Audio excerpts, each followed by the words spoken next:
क्यों देश को बर्बाद करने पर तुले हुए हैं मोदी जी?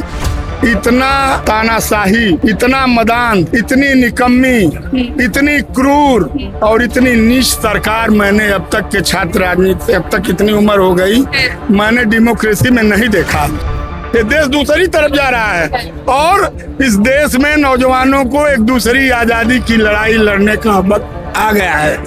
और सुन लो, सत्ता देश के विकास के लिए काम करती है, देश के बहबूदी के लिए काम करती है, सत्ता विरोधियों के दमन के लिए नहीं होती है, ये याद रख लो।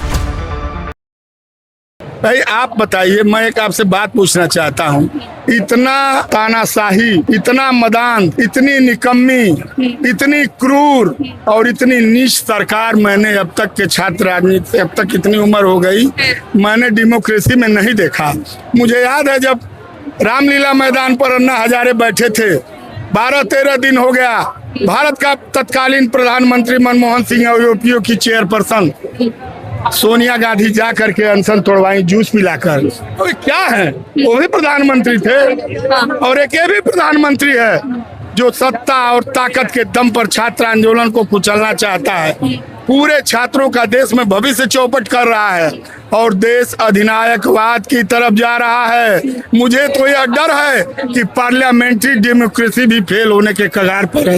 ये देश दूसरी तरफ जा रहा है और इस देश में नौजवानों को एक दूसरी आजादी की लड़ाई लड़ने का वक्त आ गया है। सोनम वांगचुक पर सफेद चादर नहीं डाला गया है, ये सारे युवाओं के भविष्य पर सफेद चादर डाला गया है। सफेद चादर जानती हो ना, मरने पर डाला जाता है।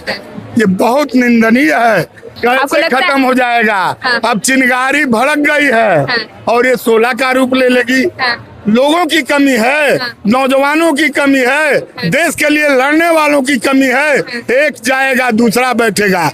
आजादी का इतिहास पढ़ लो। हमारे मधुबन में ईस्टर्न यूपी में जब अंग्रेजों की गोलियां चली थी, ईस्टर्न यूपी ने बहुत ज्यादा कुर्बानी दी है, तो नौजवानों के सीने कम नहीं पड़े। 45 लोगों को गोली लगी थी, 12 लोग शहीद हो गए थे, 300 चक्र गोली चली थी, सारे लोग मारे गए। अंग्रेजों की गोलियां कम पड़ गई थी, नौजवानों के सीने नहीं कम पड़े, इसलिए काले अंग्रेजों की भी गोलियां और इसकी ताकत कम पड़ जाएगी, नौजवानों की का हौसला कम नहीं पड़ेगा। अच्छा अंकल जी, एक और बात बताइए, लोगों का मानना है कि ये अड़ियल सरकार है, ये झुकती नहीं है, लोगों को झुकाती है। अभी मैं क्या बोला कि इतना मदांध का मतलब हिंदी में मैं कह रहा हूँ, इतना प्राउड वाली सरकार, घमंडी, इतना नीच, इतना निकृष्ट और इतना क्रूर, मैं सब तो कह दिया। सरकार मैंने अब तक के राजनीति में, मेरी उम्र जो है, आपने कांग्रेस सरकार भी देखा होगा, क्या ऐसे आंदोलन बार बार होते रहते हैं? कांग्रेस की तो मैं बात बताया कि अन्ना हजारे आंदोलन पे बैठे थे, चाहती कांग्रेस की सरकार थी, जबरिया उठा ले जाती कि नहीं उठा ले जाती, लेकिन भारत का प्राइम मिनिस्टर गया वहां, मनमोहन सिंह, सोनिया, मेरे पास फोटो है, मैं क्लिप दिखा सकता हूँ, और सोनिया गांधी गई, सब लोग जानते हैं, और जा करके जूस पिला के अन्ना हजारे का आंदोलन तोड़वाई थी। आप ये बताए, गांधी जी जब अंग्रेजों के समय में जेल में अनशन करते थे, अनशन किए थे, 20-20 दिन किए थे, कई दिन किए थे, तो अंग्रेजों का विदेशी होते हुए भी उनके प्रतिनिधि जाते थे, रिक्वेस्ट करते थे, हाल चाल लेते थे कि बापू मान जाइए, बापू मान जाइए। यहाँ एक भी आदमी आया सरकार का कोई प्रतिनिधि? तो सोच लो, अंग्रेजों से भी खतरनाक ये लोग हैं। विपक्ष के जैसे केजरीवाल आए, सपा के लीडर भी आए, डिम्पल यादव भी आई है ना, तो लोगों का मानना है कि ये विपक्ष के राजनीतिक पार्टियों के कारण ही ये कहीं ना कहीं इसको राजनीति नहीं हो रही है, इसमें सीधा छात्रों के भविष्य दिखाई दे रहा है। और जो सरकार अपने फ्यूचर, जो देश के नेशन के आई होते हैं, ये छात्र आंख और कान होते हैं, उस फ्यूचर को बर्बाद करने पर लगी है, तो मैं पॉलिटिक्स में हूँ, मेरा क्या कर्तव्य है? किस लिए देश में हम लोग काम करते हैं, किस लिए राजनीति में है? देश को खुशहाली, देश को पारस्परस बनाने के लिए।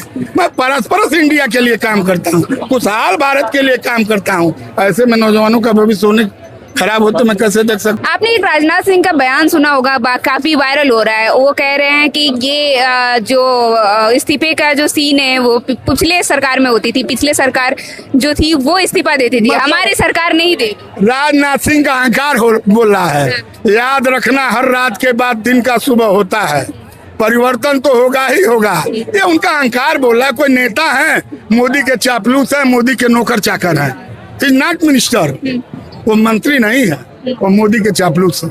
मोदी जी से कोई एक संदेश देना चाहोगे बच्चों के लिए कि क्या करना चाहिए? मैं अब भी रिक्वेस्ट कर रहा हूँ कि भाई मोदी जी, आप देश के प्राइम मिनिस्टर हैं, इन नौनिहालों के भविष्य को मत चौपट करो। एक शिक्षा मंत्री आपका धर्मेंद्र प्रधान, इसके लिए क्यों इतना बड़ा लोहा मोल ले रहे हो? एक करप्ट है, गलत है, इसके रिज्यूम में ऐसा हुआ, हटा दो ना, दूसरे को रखो। इतनी सी बात है, क्यों देश को बर्बाद करने पर तुले हुए हैं मोदी जी? मैं आपसे विनम्रता पूर्वक निवेदन करता हूं कि हिंदुस्तान में जनतंत्र में, लोकतंत्र में अड़ियल रुख और तानाशाही नहीं चलती है। लोकतंत्र में विनम्रता चलती है, समस्याओं का समाधान आप चलता है। मानते हैं कि वो विश्व गुरु बन चुके हैं और अपने ही देश के हालात को ठीक कहाँ सर्टिफिकेट इनको कौन दिया है विश्व गुरु का? वो कौन सी संस्था है? आप क्या बात कर रहे हैं? कैसा विश्व गुरु? इनको कौन क्या है? एक भी श्लोक जानते हैं? जानते हैं कि गीता क्या है? जानते हैं रामचंद्र? कौन विश्व गुरु है? फर्जी। कौन इनको सर्टिफिकेट दिया है? क्या है ये फर्जी विश्व गुरु? ये बिना मतलब का आप कह रहे हैं। कैसा विश्व गुरु? हम तो नहीं जानते, कुछ नहीं जानते हैं। आपको लगता है कि वो अपने देश में काम किए हैं कुछ? उनके आने के बाद से देश का माहौल मतलब सही हुआ है 2014 के बाद? केवल वो विरोधियों को दमन करने का काम किए हैं। और सुन लो, सत्ता देश के विकास के लिए काम करती है, देश के बहबूदी के लिए काम करती है। सत्ता विरोधियों के दमन के लिए नहीं होती है, ये याद रख लो। आप क्या कहना चाहेंगे? आप दोनों साथी एक साथ आए हैं प्रोटेस्ट में, कैसे देखते हैं इस सरकार की नियति को? देखिए, मैं तो कल शाम को ही ये समझ गया कि ये सरकार डर गई है। कल शाम को ऐसा क्या लगा था? कल शाम में एक्चुअली यहाँ पे हुआ क्या था? मैं बता दूं कल क्या हुआ कि पुलिस वाले लोगों को भगा रहे थे और पुलिस के आला कमान अधिकारी का फोन अभी आ रहा था कि इस कैंपस को खाली करा दिया जाए। अच्छा। मैं यहाँ कल था तो मुझे यह स्पष्ट हो गया कि 19 से 20 दिन हो गया, हालत बहुत गंभीर थी सोनू जी की, और कहीं न कहीं मोदी जी स्वयं डर गए। और वह डर का कारण है कि ये लोग चोरी से आए और डॉक्टर की भेष में पुलिस आई और उठा के लेके चली गई चोरी से। ये डर का कारण है। आप लोग यहीं पे थे उस टाइम? हम थे नहीं, क्योंकि सुबह हमको जानकारी हुई है कि सुबह 6 बजे उठा लिया गया। लेकिन ये कल शाम को ही हमें अंदाजा हो गया कि पुलिस जो है मोदी जी काफी डरे हुए हैं। और जो आप कह रहे हैं कि आंदोलन समाप्त हो जाएगा, हम आपको बता दें कि आप देख ही रहे हैं कि फिर दूसरा बैठ गया आंदोलन पर। ये मोदी सरकार, भाजपा सरकार सिर्फ उठाए, देखें कितने लोगों को उठाती है। न जेल में दम है और न उठाने में दम है। लोग उठते जाएंगे, लोग बैठते जाएंगे और आंदोलन जारी रहेगा। क्या मैसेज देना चाहेंगे आप उनको? हम यह मैसेज देना चाहेंगे कि सरकार हमें डरा नहीं सकती है। हम लोग डरने वाले लोग नहीं हैं, हम लोग लड़ने वाले हैं। छात्र लड़ेगा जब जब अत्याचार होता है। आज क्या है, पूरे देश के सिस्टम को बेचा जा रहा है, पूरे भारतीय संस्थान को बेचा जा रहा है, नौजवानों को रोजगार नहीं मिल रहा है, भ्रष्टाचार चरम सीमा पर है, पूरा देश आंदोलित होने जा रहा है। पूरे नौजवान छात्र बंबई से लेकर पूरे भारत में आंदोलित हो रहे हैं और ये रुकने वाला नहीं है। अभिजीत दीपके जी को लोग कह रहे हैं कि वो बच्चा है, वो कुछ नहीं कर पाएगा। भाई उनका केवल दीपके का मामला नहीं है ना, मामला छात्र नेताओं का है, छात्रों का है, उन्हीं का तो मामला है नहीं। इसमें दीपके एक कड़ी है, वो लड़ाई लड़ रहे हैं और छात्रों के लिए लड़ना कोई जुल्म है? दीपके बैठ कल हटेंगे, कल वो गिरफ्तार होंगे, कल दूसरा कोई बैठेगा, परसों। ये कड़ी टूटने वाली नहीं है। मोदी जी को गलतफहमी है। देश बड़े आंदोलन की तरफ जा रहा है। आज बॉम्बे का पूरा जो है मैदान भरा हुआ था छात्रों से। हम भी उत्तर प्रदेश में जाएंगे, ईस्टर्न यूपी में बड़ा आंदोलन के लिए हम रूपरेखा बना रहे हैं। सारे हमारे जो मित्र इलाहाबाद यूनिवर्सिटी से लेकर के, काशी हिंदू विश्वविद्यालय से लेकर के, जेएनयू के जो मेरे छात्र मित्र दोस्त हैं, जो डी यूनिवर्सिटी में हमारे यहाँ के लोग पढ़ते हैं, स्टूडेंट लीडर हैं, इनके लिए, बच्चों के लिए हम बुलाएंगे, सब बुलाएंगे, आंदोलन करेंगे। आप लोग जैसे बोल रहे थे कि आप लोग देखिए आप लोग को, जैसे आप लोग को रात में ही पता चल गया था कि यहाँ कुछ बड़ा होने वाला है, तो आप लोगों को लगता है कि 20 तारीख को भी कुछ बड़ा होगा? हम 20 तारीख को भी कुछ बड़ा होगा, डरी हुई है। ये कुछ भी करने पर उन्माद है। ये सरकार के अंदर नैतिकता नहीं है और न यह सरकार भावनात्मक सोचती है, न छात्रों के हित में सोचती है, न नौजवानों के हित में सोचती है, न किसानों के हित में सोचती है। यह दमनकारी सरकार है और इस दमनकारी सरकार को जनता अब समझ चुकी है। यह झूठ बोलकर जनता के सामने आया कि मैं चाय बेचने वाला का बेटा हूं, मैं चौकीदार हूं, मैं देश का चौकीदार हूं, मैं देश की रक्षा के लिए आया हूं। लेकिन मैं आपको बता दूं, ये देश की रक्षा के लिए नहीं, ये देश भक्षक करने के लिए आया है। ये भक्षक वाला है, ये रक्षक नहीं है। ये छात्रों का आज भक्षण करना चाहता है, नौजवानों का भक्षण करना चाहता है, किसानों का भक्षक है। ये देश रक्षक नहीं है, ये देश भक्षक है मोदी। आपको लगता है कि इस प्रोटेस्ट का असर 2029 में पड़ेगा उनके ऊपर? अरे भाई, जन क्रांति कैसे होती है? असर नहीं पड़ेगा। मैं जाऊंगा अपने तरफ तो मैं कहूँगा नहीं। सर वहाँ पे एक चेयर खाली है, तब तक वो ले लीजिए प्लीज, 5 मिनट दे दीजिए। मैं हाँ 5 मिनट, ये भी हमारे लिए ही रखा हुआ है सर, ये भी हमारे लिए ही रखा हुआ है। आपके लिए भाई ठीक है, कोई ना, 5 मिनट बैठे हुए हैं, हम भी थके हुए हैं सर, हम भी थके हुए हैं, बस 5 मिनट।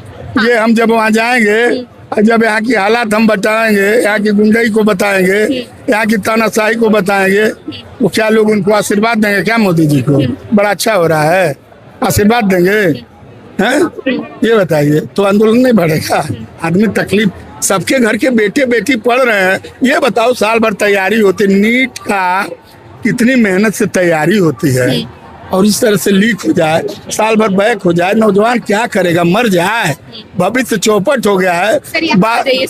चांदी के बाल उसके पक गए हैं, नौकरी नहीं मिल रही है। और खेत, हमारे यहाँ तो बड़ी गरीबी है ईस्टर्न यूपी में, हम लोग अपना खेत बेचते हैं, माँ अपना गहना बेचती है, तब हम लोग डीयू में बेचते हैं। हमारे यहाँ के बहुत लड़के पढ़े, तब इलाहाबाद यूनिवर्सिटी में एडमिशन हो पाता है, और मेरे बच्चों का भविष्य चौपट हो जा रहा है। बताओ अब मैं क्या करूं? मेरी बच्ची नीट की परीक्षा दे करके फिर इंतजार करे, मेरा बेटा करे। ये कैसा सिस्टम है, कैसा देश है? आप यूपी से आए हैं और कह रहे हैं कि यूपी में भी बहुत नाम होता है कि यूपी सरकार, जो योगी सरकार है, यूपी को बहुत अच्छा काम कर रहे हैं। योगी यहाँ क्या करेंगे? ये सेंट्रल का मामला है। योगी भी तो दमन यही है ना, ये लोग अलग थोड़े हैं, सब वही हैं, एक से एक ही थाली के चट्टे पर। हाँ, यही ऐसे ही लोग बैठे हैं। इसलिए भैया, एक लास्ट मैसेज रहेगा कि आप धर्मेंद्र प्रधान जी को क्या मैसेज देना चाहोगे? धर्मेंद्र प्रधान जी को मैं यही मैसेज देना चाहता हूँ कि धर्मेंद्र प्रधान जी, ये मंत्री पद आता है और जाता रहेगा, इतना बड़ा कलंक मत लो। आज सत्ता है, कल नहीं रहेगी। हर रात के बाद दिन का उजाला होता है। आप बच्चों का भविष्य मत बर्बाद करो और चुपचाप आओ और जनता के बीच में कह दो कि लो ये त्याग पत्र, जब हम नहीं मान रहे हम त्याग पत्र देते हैं, अहंकार छोड़ दो। यही मैं उनसे निवेदन करूंगा। सत्ता है क्या परमानेंट है क्या? हो परमानेंट कोई चीज है? लगातार सरकार उनकी रहेगी, लगातार मोदी जी रहेंगे, लेकिन कलंक लगने के बाद कहीं के नहीं रहेंगे मोदी, देश छोड़ना पड़ जाएगा। ये है सर का। आप लोग का क्या राय है सर की बातों का, तो आप जरूर बताइएगा।